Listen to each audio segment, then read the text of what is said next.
तो हेलो दोस्तों, आपका स्वागत है मेरे चैनल वे टू स्टडी में। तो आज हम पढ़ने जा रहे हैं socialism in Europe and Russian revolution. तो ये क्लास 9 का हिस्ट्री का सेकंड चैप्टर है जो आज हम पढ़ने जा रहे हैं। और गाइस, जैसे आपने पढ़ा होगा कि रशियन रेवोल्यूशन में उस टाइम कितनी बड़ी एक वॉर हुई थी, मतलब गवर्नमेंट और पीपल के द्वारा। और आपने देखा होगा उसमें 3 टाइप के लोग थे। पहले वो लोग थे जो क्लर्जी थे, मतलब जो चर्च में काम करते। दूसरे वो लोग थे जो नोबेलिटी। और जो तीसरे लोग थे वो नॉर्मल जो पीपल से बिजनेसमैन या फार्मर्स जिसमें आते हैं। तो आपने देखा होगा कि लुई 16 ने उनके ऊपर कितना अत्याचार किया था। और वो लोग फिर लुई 16 के खिलाफ गए और लुई 16 को उन लोगों ने मरवा दिया और उन लोगों ने बास्टिल भी तोड़ दिए। तो आपने देखा होगा कितना बड़ा रेवोल्यूशन हुआ था। तो वैसे हम इस चैप्टर में आज हम पढ़ने जा रहे हैं कि कैसे यूरोप में सोशलिज्म हुआ और रशियन रेवोल्यूशन, जो आपको मतलब पता ही होगा। तो इसमें 3 टाइप के लोग थे। जो पहले थे वो थे लिबरल्स, और दूसरे थे रेडिकल्स, और जो तीसरे थे वो थे कंजर्वेटिव्स। तो जो लिबरल्स थे वो मतलब एक मिनट। हाँ, तो जो लिबरल्स थे वो सोसाइटी में चेंज चाहते थे, कि मतलब वो चाहते थे कि सोसाइटी चेंज हो। और दूसरी चीज़ वो चाहते थे कि जो गवर्नमेंट है वो चीज़ करे जो मतलब पीपल के लिए सही रहे। और गवर्नमेंट वो चीज़ करे जो पीपल के लिए सही रहती है। मतलब जैसे कि कुछ भी जैसे पानी की कमी हो तो गवर्नमेंट वो ठीक कर दे, या फिर जो भी है वो मतलब करते रहे। और गवर्नमेंट सही होनी चाहिए। और तीसरी चीज़ वो चाहते थे कि जो अनकंट्रोल्ड पावर थी ऑफ डायनेस्टिक रूल्स वो हट जाए, मतलब किसी एक के पास पावर ना जाए। और मतलब किसी एक आदमी के पास पूरी पावर ना रहे, सबको मतलब एक गवर्नमेंट होनी चाहिए जो अच्छी तरह से रहे और कोई एक ना उसको रूल करे। और चौथी चीज़ जो वो चाहते थे कि चौथी चीज़ जो चाहते थे वो था कि वो मतलब वो यूनिवर्सल अडल्ट फ्रेंचाइज में बिलीव नहीं करते थे। मतलब वो नहीं चाहते थे कि जो सिर्फ मैन है, जो पुरुष है वो उसे वोट ना करे। महिला और बच्चों को भी वोट करने का अधिकार मिले, सिर्फ पुरुष वोट ना करे। और गवर्नमेंट, और जो लोग आखिरी चीज़ चाहते थे कि जो गवर्नमेंट है वो पीपल के द्वारा इलेक्टेड हो, मतलब पीपल खुद इलेक्ट करे उनके हिसाब से उनकी एक गवर्नमेंट। तो यही जो लिबरल्स थे ये चाहते थे। तो अभी हम पढ़ते हैं रेडिकल्स के बारे में। रेडिकल्स भी चेंज चाहते थे सोसाइटी में, पर धीरे धीरे चाहते थे। वो मतलब वो भी लिबरल्स के तरह सोसाइटी में चेंज लाना चाहते पर धीरे धीरे। और जो रेडिकल्स थे वो ऐसा नेशन चाहते थे गवर्नमेंट का जो मेजोरिटी पे बेस्ड हो। और फिर अभी हम जो तीसरे थे और वो है कंजर्वेटिव्स वो लोग थे जो मोनार्ची और नोबेलिटी को सपोर्ट करते थे। तो मतलब एक टाइप ये लोग नोबेलिटी और मोनार्ची के सपोर्टर्स थे। मतलब हाँ, ये लोग एक टाइप वही समझ लो दुश्मन है लिबरल्स और रेडिकल्स के। तो उस टाइम एक revolutionary activity in different parts of Europe. तो यूरोप में अलग अलग जगह हुए थे लड़ाई। और जो पहली लड़ाई हुई थी वो फ्रेंच में हुई थी, मतलब फ्रेंच में, इटाली में, जर्मनी और रशिया, इन चारों जगह लड़ाई हुई थी because of liberals and radicals. और ये जो लड़ाई थी वो लिबरल्स और रेडिकल्स के द्वारा हुई थी, क्योंकि जो लिबरल्स और रेडिकल्स थे वो चाहते थे कि मतलब वो चाहते थे कि जो मोनार्ची सिस्टम है वो हट जाए और किसके पास और किसी के भी पास पावर ना रहे, मतलब किसी एक आदमी के पास पावर ना रहे। और बस वो इसी के लिए फ्रेंच और इटाली और जर्मनी रशिया में हुई थी रेवोल्यूशन। तो अभी हम पढ़ते हैं सोशलिस्ट कौन है। सोशलिस्ट वो लोग हैं जो सोशलिज्म को सपोर्ट करते हैं। और socialist were absolutely against private property, and they believed that the root of all trouble was only by private property। जो भी मतलब ये सोशलिस्ट प्राइवेट प्रॉपर्टी के खिलाफ थे। और ये लोग बिलीव करते थे, ये लोग मानते थे कि जो भी हम बोलते हैं ना, जैसे कि किसी किसी एक आदमी की वजह से ये सब हो रहा है।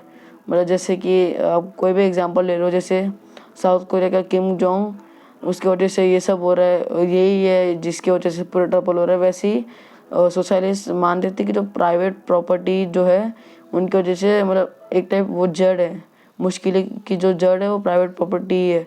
मतलब उनकी वजह से जो भी मुश्किलें होती है प्राइवेट प्रॉपर्टी के द्वारा ही होती है। और यहाँ पे हम देख सकते हैं 3 टाइप के सोशलिस्ट थे। पहला था रॉबर्ट टाउन, दूसरे थे लुइस ब्लेंस और तीसरे थे कार्ल मैक्स। जो रॉबर्ट टाउन थे वो मतलब वो चाहते थे कि जो लोग हैं वो साथ में काम करें और जो प्रॉफिट है वो लोग इक्वली डिवाइड कर दे उनके काम के हिसाब से। मतलब जो भी उनको पैसा मिलेगा वो जितना जिसने काम किया उसके हिसाब से बढ़ जाए। और जो लुइस बैलेंस थे वो चाहते थे कि जो कैपिटलिस्ट वो रिमूव हो जाए, जो कैपिटलिस्ट है वो रिमूव हो जाए। और कार्ल मैक्स चाहते थे कि जो पॉलिटिकल पावर है वो वर्कर्स के द्वारा हो और the optional of private property. तो फिर ये 3 लोग थे, रॉबर्ट टाउन और ये लुइस ब्लेंस और कार्ल मैक्स। तो ये 3 सोशलिस्ट लोग थे उस टाइम। तो 1870 में idea of socialism international body है जिसका नाम सेकंड इंटरनेशनल कर दिया, जो सोशलिज्म को सपोर्ट करते थे। फिर 1898 में एक ग्रुप बना था जिसका नाम था Russian social democratic workers party. और आपको वर्कर्स को सुन के पता लग रहा होगा कि एक वर्कर्स के लिए पार्टी बनी है। ये मतलब वर्कर्स के बनी थी और ये लोग अर्बन एरिया में काम करते थे और ये एक लीगल ऑर्गेनाइजेशन थी। और उस टाइम एक और बनी था जिसका नाम था, जो 1902 में बनी थी, जिसका नाम था सोशलिस्ट रेवोल्यूशनरी पार्टी, जो पीजेंट्स के लिए बनी थी। और ये एक रूरल एरिया में काम करते थे और ये भी एक लीगल वो है ऑर्गेनाइजेशन। और दोस्तों आप ये डेट याद रखिए, ये डेट बहुत महत्वपूर्ण है। ये एग्ज़ाम में आते हैं कि रॉबर्ट टाउन कौन थे और ऐसे करके, और डेट भी पूछ सकते हैं कि ये पार्टी कब बनी थी। तो सब जो भी डेट दिखा रहा होगा वो याद कर लिए। तो अभी रशियन और 1903 में Russian social democratic party workers party ने दो ग्रुप में डिवाइड हुए थे, पहले बोल्शेविक और मेंशेविक। बोल्शेविक का जो हेड था वो था व्लादिमीर लेनिन, और मेंशेविक का जो हेड था वो था जूलियस मोर्टोव। और बोल्शेविक बिलीव करते थे कि उनकी पार्टी वो डिसिप्लिन रहे, जो मेंशेविक चाहते थे कि जो उनका पार्टी वो ओपन रहे, मतलब कि वो सबके लिए खुला रहे, कोई भी उनकी पार्टी में आ सकता है और जा सकता है, और कोई भी उनका मन चाहे उनके पार्टी में भाग ले सकता है और उनकी पार्टी को ज्वाइन कर सकते हैं। और उस टाइम जो यूरोप का किंग था उसका नाम है तसार निकोलस सेकेंड, जिसके पास पूरी पावर थी और जो भी डिसीजन वो होते थे वो निकोलस के द्वारा ही होते थे। और इसने मतलब जो प्राइजेस जो थे वहाँ के वो बढ़ने चालू हो गए, क्योंकि वॉर की वजह से वहाँ के जो प्राइस थे खाने के लिए, ये सब के लिए जो प्राइस थे वहाँ पे वो बढ़ गए। तो इसी से लोगों को मतलब एक उन लोगों को गुस्सा आ गया कि ये प्राइस बढ़ा रहा है, बल्कि वॉर के टाइम ये प्राइस बढ़ा रहा है। फिर सब लोगों को किंग के ऊपर मतलब एक टाइप गुस्सा आ गया। तो उन लोगों ने फिर उन लोगों ने ग्रुप बनाया, वर्कर्स का ग्रुप बनाया, जिसका जो मतलब हेड था वो फादर गपोन था। और वो मतलब वो सब लोग ना मतलब विंटर पैलेस के सामने जाके किंग के खिलाफ प्रोटेस्ट करने लग गए, जिसके कारण जो किंग था वो गुस्सा हो गया और उसने पुलिस को ओपन फायर का ऑर्डर दे दिया, जिसके कारण 100 लोग मारे गए और 300 लोग घायल हो गए। और इसी जो दिन था 22 जनवरी 1905, इसी दिन को कहते हैं ब्लडी संडे। तो ब्लडी संडे आप याद रखिए कि ब्लडी संडे में इतना हुआ था कि वर्कर्स ने पार्टी मनाई और उन लोगों ने विंटर पैलेस के सामने एक प्रोटेस्ट किया किंग के द्वारा, और 100 लोग मरे और 300 लोग घायल हुए।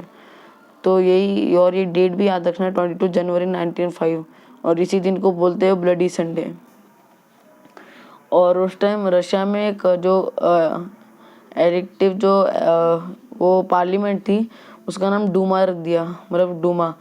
और जो पहला डूमा था वो 75 डे में ही बंद हो गया, मतलब वो 75 डे में उन लोगों ने बंद कर दिया पहला डोमा, फिर सेकंड वाला भी बंद कर दिया और थर्ड था वो कंटिन्यू कर दिया। पर उसमें जो किंग था तसार निकोलस सेकंड, उससे कुछ चेंजेस लाए थे, जैसे वोटिंग में चेंजेस लाए थे। तो उसने क्या किया कि जो डूमा में जो लोग थे वो वही लोग होंगे उसमें जो जो किंग को सपोर्ट करते थे, और किंग को सपोर्ट करने वाले तो आपको पता है वो कंजर्वेटिव्स थे, क्योंकि वो भी मोनार्ची और उसको सपोर्ट करते थे, इसलिए वो वो किंग के मतलब सपोर्टर्स थे। तो कंजर्वेटिव्स को उसमें रख दिया, और जो लोग उसको किंग को जो किंग के सपोर्टर्स नहीं थे उनको निकाल दिया गया, जैसे लिबरल्स और रेडिकल्स, उन लोगों को डूमा से बाहर निकाल दिया। और उस टाइम जो फर्स्ट वर्ल्ड हुई थी 1914 में, वो जर्मनी, तुर्की, ऑस्ट्रिया और फ्रेंच, ब्रिटेन, रशिया के बीच में हुई थी। तो जो सेंट पीटर्सबर्ग था उसका नाम चेंज करके उन लोगों ने रख दिया पेट्रोग्राड, क्योंकि वो एक जर्मन नेम था और उस टाइम जर्मनी के साथ उनकी पहली लड़ाई चल रही थी, तो इसी बात से उन लोगों ने सेंट पीटर्सबर्ग का नाम चेंज करके पेट्रोग्राड रख दिया। तो 1914 और 1916 के बीच में जो रशिया थी वो बहुत ही गंदी तरीके से जर्मन और ऑस्ट्रेलिया फोर्स से हार चुकी थी, तो जिसके कारण 1917 में 7 मिलियन लोग मारे जा चुके थे। 3 मिलियन लोगों ने अपना घर खो दिया, और जो बिल्डिंग थी वो तबाह हो गई, और जो रेलवे स्टेशन थे वो भी टूट गए, और जो भी सप्लाईज मिलते थे खाने के लिए सबके वो भी रुक गए, और फैक्ट्रीज भी बंद हो गई, और खाने की कमी होने लग गई। और फिर उसके बाद अब 25 फरवरी को जो डुमा था, जो एक पार्लियामेंट था, और वो सस्पेंड हो गया, मतलब उसको बंद कर दिया। और 2 मार्च 1917 को किंग ने रिसाइन कर दिया, मतलब किंग ने अपनी गद्दी छोड़ दी, और अब उस टाइम उनका किंग कोई नहीं था। तो ये डेट भी याद रखना, 2 मार्च 1917, जिस टाइम तसार निकोलस ने अपने किंग जो था वो उसने रिसाइन कर दिया, और सोल्जर और डूमा ने मिलकर एक पार्टी बनाई जिसका नाम था पेट्रोग्राड सोवियत। और पेट्रोग्राड सोवियत और डूमा जो लोग थे उनने मिलके प्रोविंशियल गवर्नमेंट बनाया जो पूरे कंट्री को रूल करते थे, मतलब पूरी जो कंट्री थी वो उनके हिसाब से चलती थी। और अप्रैल 30 वो होता है जो 3 डिमांड थे व्लादिमीर लेनिन, जो 3 डिमांड थे व्लादिमीर लेनिन के, उसको बोलते हैं अप्रैल थीसिस में उसके 3 डिमांड थे कि वॉर को बंद कर दें, और जो लैंड थे वो पीजेंट्स को ट्रांसफ़र कर दें, और बैंक को नेशनलाइज कर दें। तो यही 3 डिमांड्स को हम बोलते हैं अप्रैल थीसिस। आफ्टर अक्टूबर में जो बोल्शेविक थी वो जीत गई, और ज़्यादातर बैंक नेशनलाइज हो गए, और जो पीजेंट्स थे उनको अलाउ कर दिया कि वो ज़मीन छीन सकते हैं नोबेलिटी से, मतलब वो लोग अभी नोबेलिटी से अपना ज़मीन छीन सकते हैं। और बोल्शेविक ने अपना नाम, मतलब अपने ग्रुप का नाम चेंज करके रशियन कम्युनिस्ट पार्टी रख दिया, बोल्शेविक को हटा के रशियन कम्युनिस्ट पार्टी रख दिया। और उस टाइम एक सिविल वॉर हुई थी जिसमें 3 टाइप के लोग थे, रेड्स, ग्रीन और वाइट्स। रेड्स में वो लोग थे, रेड्स में बोल्शेविक थे जो लेनिन के सपोर्टर्स थे, और ग्रीन वो लोग थे जो सोशल रेवोल्यूशन मतलब पीजेंट्स थे, और जो वाइट थे वो प्रो टेररिस्ट जो मतलब उस किंग के सपोर्टर्स थे। पर जो ग्रीन और वाइट लोग हैं वो बोल्शेविक पार्टी के खिलाफ होते थे, क्योंकि उन्हें लगता था कि बोल्शेविक की वजह से हमें बहुत घाटा हो रहा है। तो गाइस इस चैप्टर में बस इतना ही है। अगर आपको चैप्टर समझ आया तो एक लाइक करें हमारी वीडियो को, और कमेंट में बताएं कि आपको कैसा लगा। तो आज की वीडियो के लिए इतना ही, धन्यवाद। और ऐसी और वीडियो चाहिए तो कमेंट में बताइए।